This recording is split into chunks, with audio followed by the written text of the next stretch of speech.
Hello hello साथीहरू सबैजनामा नमस्कार। आज चाहिँ म अब भोलि माघे सङ्क्रान्ति होइन। आज चाहिँ यहाँनिर दिउँसैबाट चाहिँ हामीलाई यहाँनिर सङ्क्रान्ति लाग्दैछ होइन। यहाँनिर तिल भुट्यौँ अनि त्यस पछाडि चाहिँ यहाँनिर सक्खर पकाउँदैछौँ हामीले।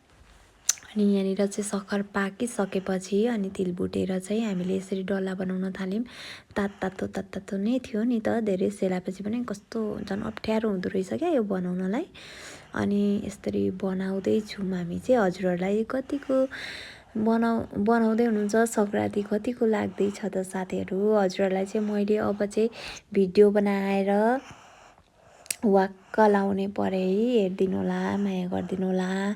बोल्न पनि खासै आउँदैन होइन साथीहरू, यस्तै छ। अनि अब यहाँनिर मैले यसरी डल्ला पारी म र दिदी थियौँ बनाउने चाहिँ।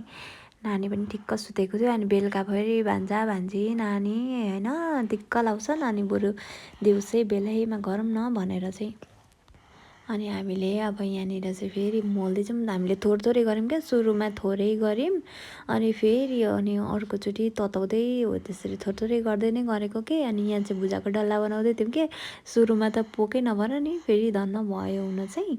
अनि यहाँनिर चाहिँ मैले उयो के अरे तिलको लड्डु बनाएँ। अनि भुजाको डल्लाको चाहिँ लास्टमा भिडियो बनाउँछु भन्दै थिएँ, धेरै भएको थियो होइन।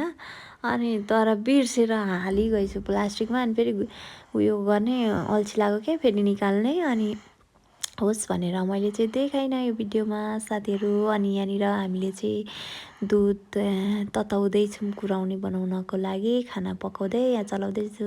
Thanks for watching guys.